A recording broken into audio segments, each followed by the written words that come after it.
राजपुर नाम के गांव में श्याम नाम का एक आदमी रहता था। श्याम गांव के मंदिर में सेवक का काम करता था। मंदिर की साफ सफाई करना और बाकी अन्य जो भी काम रहते वो सारे काम कर लिया करता। लेकिन वो अपनी जिंदगी से हमेशा हैरान परेशान रहता था। उसे लगता था कि ये सब मेरे साथ ही क्यों हो रहा है। ऐसे ही एक दिन मंदिर में काम करते समय श्याम भगवान की मूर्ति के सामने खड़ा हो गया और भगवान से कहा, आपकी जिंदगी कितनी बढ़िया है, बस आराम से एक जगह खड़े रहना है, कुछ नहीं करना। और मेरी जिंदगी देखो कितनी कठिन है, कितने दुख और दर्द दिए हैं आपने मुझे, और खुद एक जगह पर मस्त आराम से खड़े हो।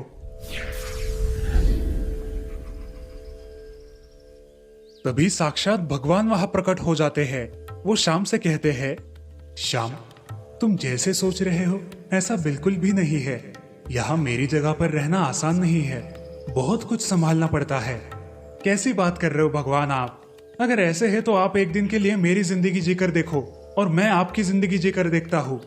श्याम, मेरी जगह पर रहकर बहुत संयम रखना होता है, तुमसे ये नहीं होगा। क्यों नहीं होगा? जरूर होगा। आप मुझे मौका तो दो, आप जो कहोगे जैसा कहोगे वैसा मैं करूंगा। लेकिन एक दिन के लिए आप मुझे भगवान बना दो और आप एक साधारण इंसान बन के जी के देखो। श्याम की जिद देखकर भगवान मान गए, लेकिन उन्होंने श्याम के सामने एक शर्त रखी। देखो श्याम, बहुत सारे लोग आएंगे, तुमसे कुछ भी कहेंगे, लेकिन तुम्हें बस उनकी बातें सुन लेनी है, कोई प्रतिक्रिया नहीं देनी। वो चाहे तुमसे प्रार्थना करे, तुम्हें अच्छा बोले या तुम्हें बुरा बोले, तुम्हें सीधे खड़े रहना है। ना तुम्हें कुछ बोलना है और ना ही अपनी जगह से हिलना है, बिल्कुल मूर्ति की तरह खड़े रहना है। हाँ भगवान, मुझे मंजूर है, आपने जैसा कहा है मैं बिल्कुल वैसा ही करूंगा। बस आप भी एक दिन के लिए मेरी जिंदगी जीकर देखो। ठीक है, अब तुम एक दिन के लिए भगवान बन जाओ और मैं तुम्हारी तरह एक दिन जिंदगी जीता हूँ। तथास्तु। श्याम ने सोचा कि ठीक है, इसमें कौन सी बड़ी बात है, ये तो मैं आराम से कर लूंगा। भगवान ने श्याम को भगवान बना दिया और खुद एक दिन छुट्टी पर चले गए। उस दिन सबसे पहले एक व्यापारी मंदिर में आया, जिसने हाथ जोड़कर प्रार्थना की, हे भगवान, एक नई फैक्ट्री लगा रहा हूँ, मुझे खूब सारा धन देना, मेरी फैक्ट्री की खूब तरक्की करना। ऐसे बोलते हुए व्यापारी जैसे ही भगवान के चरणों में झुका, उसका बटुआ नीचे गिर गया। व्यापारी अपना बटुआ वही भूलकर वहां से चला गया। मूर्ति बने श्याम को लगा कि व्यापारी को रोककर उसे बताना चाहिए कि तुम्हारा बटुआ गिर गया है, लेकिन श्याम बता नहीं पाया, क्योंकि शर्त थी कि बोलना नहीं है और हिलना भी नहीं है, बस चुपचाप खड़े रहना है। उसके बाद एक गरीब व्यक्ति वहां आया, जिसने जेब से 1 रुपया निकाला और भगवान को देखकर बोलने लगा, हे भगवान, मेरे पास ये आखिरी रुपया बचा है, अब तुम ही बताओ मैं क्या करूं? इससे मेरी माँ की दवाइयाँ खरीदूं या मेरे परिवार का पेट भरूं? मुझे समझ नहीं आ रहा भगवान, मैं जीवित कैसे रहूं और अपने परिवार को जीवित कैसे रखूं? ऐसे बोलते हुए उस गरीब व्यक्ति ने जैसे ही नीचे देखा तो उसे एक पैसों से भरा बटुआ दिखाई दिया।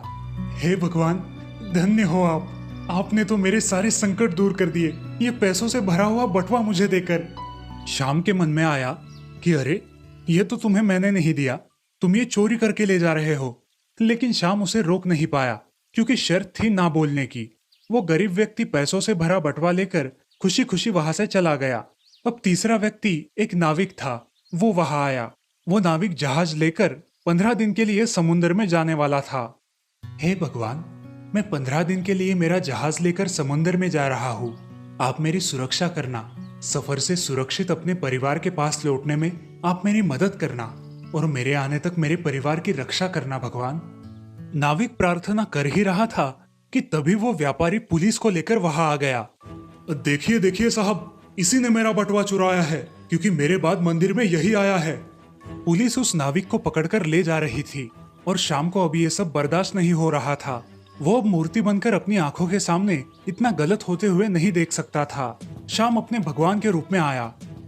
ये बिल्कुल गलत है, इस व्यापारी का जो बटुआ है वो उस गरीब व्यक्ति ने चुराया है।